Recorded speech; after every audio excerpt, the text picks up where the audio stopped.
Thiruvananthapuram Parassala സ്വദേശിക്ക് amoebic മസ്തിഷ്ക ജ്വരം സ്ഥിരീകരിച്ചു. കോടതി ജീവനക്കാരനായ സെർലിംഗ് എന്നയാൾക്കാണ് അസുഖം സ്ഥിരീകരിച്ചത്. ഇയാൾ അടുത്തുള്ള കുളത്തിൽ കുളിച്ചിരുന്നതായാണ് റിപ്പോർട്ട്. നിലവിൽ സെർലിംഗ് മെഡിക്കൽ കോളേജ് ആശുപത്രിയിൽ ചികിത്സയിലാണ്. പഞ്ചായത്ത് ഹെൽത്ത് ടീമിന്റെ നേതൃത്വത്തിൽ ക്ലോറിനേഷൻ നടത്തി മുന്നറിയിപ്പ് ബോർഡുകൾ സ്ഥാപിച്ചതായി വാർഡ് മെമ്പർ ആർ ക്രിസ്തുദാസ് പറഞ്ഞു.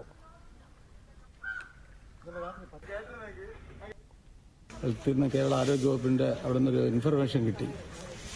പാറശാല ഗ്രാമപഞ്ചായത്തിലെ മുള്ളോള വാർഡിൽ ഇലങ്കം ക്ഷേത്രത്തിന് സമീപത്ത്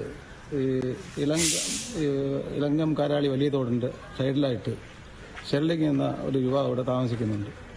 ഈ ഷെർലിംഗ് പല ഭാഗത്തും ഇങ്ങനെ മത്സ്യം മീൻ പിടിക്കാനൊക്കെ പോകുന്ന ഇൻട്രസ്റ്റിലുള്ള ഒരാളാണ്.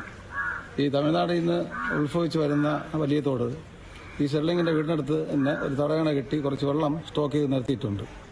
അപ്പോൾ ഈ വെള്ളത്തിൽ നിന്ന് കുളിച്ചിട്ടാണോ, ഈ തമിഴ്നാട്ടിൽ മീൻ പിടിക്കാൻ പോയതിൽ കുളിച്ചിട്ടാണോ ഈ അസുഖം പിടിപെട്ടിട്ടുള്ള കാര്യം ഞങ്ങൾക്കറിയില്ല. ഞങ്ങളിപ്പോൾ ഇന്നലെ അറിഞ്ഞതിൻ്റെ ഫലമായിട്ട് ഇന്ന് രാവിലെ തന്നെ ഇപ്പോൾ തന്നെ 10 മണി ഈ സമയത്ത് ഞങ്ങൾ ക്ലോറിനേഷൻ ചെയ്യാനും മറ്റ് ആശാ വർക്കേഴ്സ്, മറ്റ് ഹെൽത്തിൻ്റെ ഉദ്യോഗസ്ഥന്മാർ, ഞങ്ങളുടെ പഞ്ചായത്ത് വാർഡ് തലത്തിലുള്ള സാനിറ്റൈസ് വർക്കേഴ്സ് എല്ലാം കൂടെ, വളണ്ടിയേഴ്സ് എല്ലാം കൂടെ ചേർന്ന് ഇപ്പോൾ ഇവിടെ ക്ലോറിനേഷൻ നടത്തേണ്ട പരിപാടിയാണ് നിൽക്കുന്നത്. പാറശാല ഗ്രാമപഞ്ചായത്തിൽ കോടതി ജീവനക്കാരനായിട്ടുള്ള സെർലിംഗ് എന്ന യുവാവിന് മസ്തിഷ്ക ജ്വരം സ്ഥിരീകരിച്ചതായി ഇന്നലെ വാർത്ത വന്നിരിക്കുകയാണ്. ഇന്നലെ മുതൽ തന്നെ പാറശാല ഗ്രാമപഞ്ചായത്തും ആരോഗ്യ പ്രവർത്തകരും സജീവമായി ഈ മേഖലയിൽ ഇടപെടുകയാണ്. സമീപത്തുള്ള കുളത്തിലെ വെള്ളം പരിശോധനയ്ക്ക് അയച്ചതായി panchayat vice president R Biju പറഞ്ഞു.